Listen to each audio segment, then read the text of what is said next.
splendid September day. The afternoon temperature about 80 degrees. Great weather for the primary election. September 11th, I was outside. I think I went out about 8:30, and I was preparing to close my pool. It was a beautiful day. Well, I woke up early because I was supposed to play tennis that morning, and my tennis partner called to tell me we weren't playing. And that was about 8:30 a.m., and it was a gorgeous day, of course. Just driving, I said to her, this is a great day to play hooky. I mean, it was just so beautiful. The striped bass were starting to come in, and the bluefish were getting big. And that's what I was thinking about. We were late that morning. We all overslept, so we were like, it was really hectic. I was, jumping up out of bed, trying to get ready, get them ready, and then I drove Thomas to school and then dropped Michael off at school, and then I parked the car and got on the bus and made my way into Manhattan. It was a beautiful day, as everyone remembers. On my way in, reading a book on a subway. Subway makes that turn, wheels screech, everybody jumps up, ooh, ah, and I look and what the hell's going on?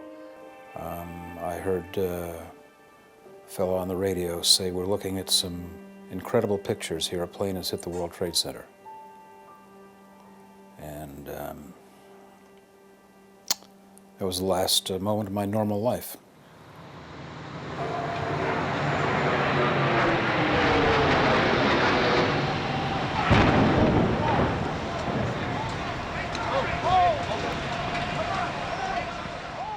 So I thought, oh my God, I'm on the wrong bus. I can't believe I'm on the wrong bus.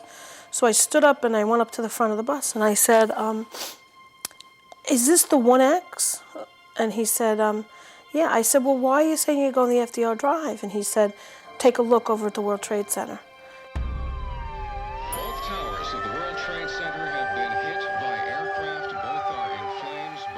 When I was leaving the house, I had turned the TV on and I saw the top of the Trade Center in smoke. I thought it was a TV show at first, and then when I looked, I recognized it as the Trade Center. I worked there because I was a carpenter. And a few minutes later, the phone rang, and it was Bill. And he would never call me in the morning before the market opened. And I immediately said, what's wrong?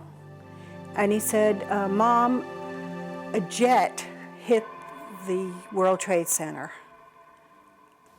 He said, a one hit the Pentagon. I said, what? And then he said to me, you're under attack. And my very first thought at that point was, oh my God, Carl's in the city. So I sat down and I called up my sister Lorraine on my cell phone, and she picked up the phone immediately because she was in the second tower. So I got her on the phone, and my feeling at that moment was thank you, God, that this has passed us by. And I said, hi, Teresa. She said, oh my God, Joan, Carl is down there. He just called Donna at 9:06 and said he jumped on the back of the truck, and that's where he was actually calling his wife from, on the truck. And he was on his way down to the Trade Center. Okay, that's not my son's building. That can't be my son's building. And it can't be my son's building because the people who are in that building, who are above the smoke, they're not getting out of there. They're dead. I just got a call from a trader at Lehman Brothers and said Cantor Fitzgerald is devastated. Right? And my wife just collapsed. I refused to believe it, and I refused to believe it for like 5 days. I looked out, and they were showing the other plane coming.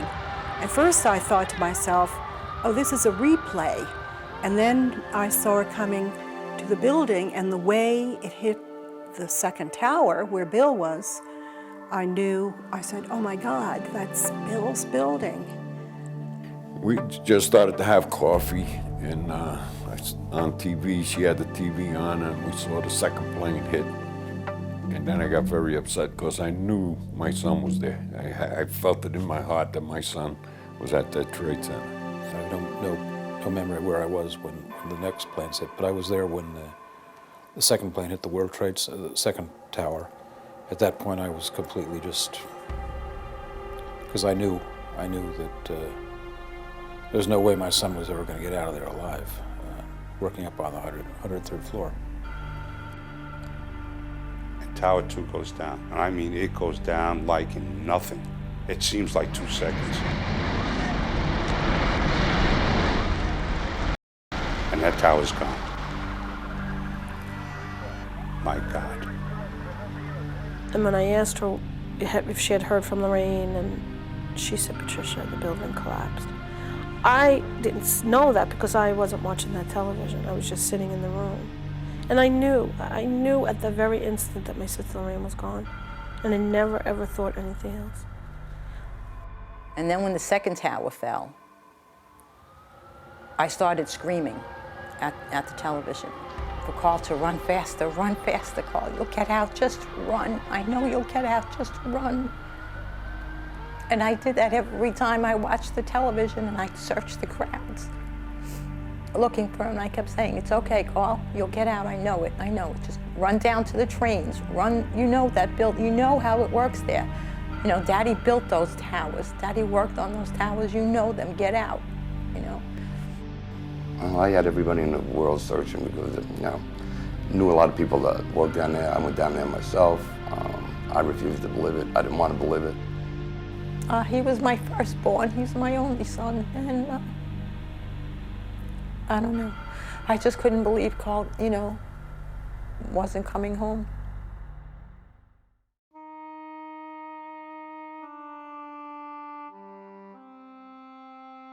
I sort of went into some kind of like state of something where I wasn't really all there, and then I sort of began to wake up, and I wanted to find out exactly why it was our borders were opened up so that these killers could come in here like this and then function so freely in our society while they planned and rehearsed and financed and carried out the attacks. I definitely think that one person can make a difference, but it takes a lot of people to make a lot of a difference, and we need a lot of difference. A little bit of difference is not going to cut it now. So I just started spreading out, looking at other voting records, and realized how sick the system was that would allow people like this in here that freely. And met with other family members. I wrote an essay on the defects in our immigration law that had allowed them in, and sent that around to some family members, and we got together and we formed 9/11 Families for Secure America to try and influence events. I have 2 daughters, I have grandchildren, and I owe it to Carl to protect the children he left behind. So I fight to secure our borders, to make sure that people come in this country are who they say they are. And hopefully we don't have another attack, but I'm afraid it's going to happen. My wife keeps on saying it. She says, you know what's going to happen the next time? They're going to kill 40, 50,000 people. Right? And we don't know who they are. They're coming, I mean, they can walk right across the Mexican border, come through Canada's border, or take a phony visa. I mean, we got to do something about it. If you understand that it can happen, if you even say to yourself, yes, the possibility exists, then you can't be complacent. Then you have to do whatever you can to keep it from happening again. I can't honor my sister in any other endeavor more than ensuring what she suffered and the people she dined with that day suffered, that future Americans will not have that same fate. How can I honor her more than that? I don't think I can. And I had felt that if Bill had survived this, he was the type of person that he would have been out there helping. And I wanted to do that for him. I have nothing of my son, no physical remains of my son. The only legacy, the only monument that I can build for Jamie is to try and change the laws. I don't want to see any family suffer like I've seen the 9/11 family suffer. My girls don't have the mother they had. And my husband doesn't have the wife he had. 1/3 of me is gone, and I don't know how to get it back. I won't ever be the same, and I don't want any mother to feel the pain is so awful that I still do.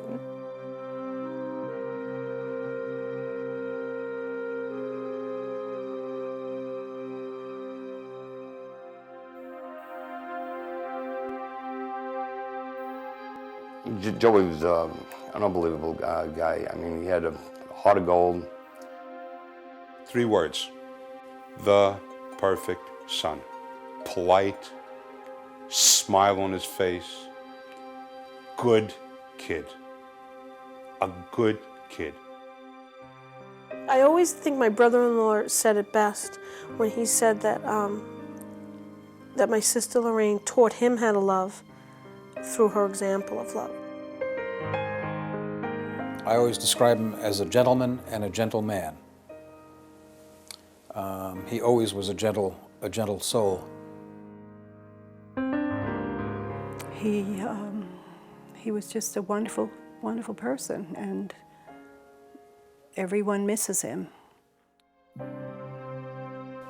No, just that Carl was the son every mother wants. He was just a great kid, you know, hunted with his dad, played golf with me, adored his sisters, protected his sisters. He was just a great, great kid. And I just miss him something terrible. And he was to me like the son I never had, because I have 2 daughters who were very friendly. We did a lot of work together around the house that he and my daughter bought. And life was really going to be good, you know.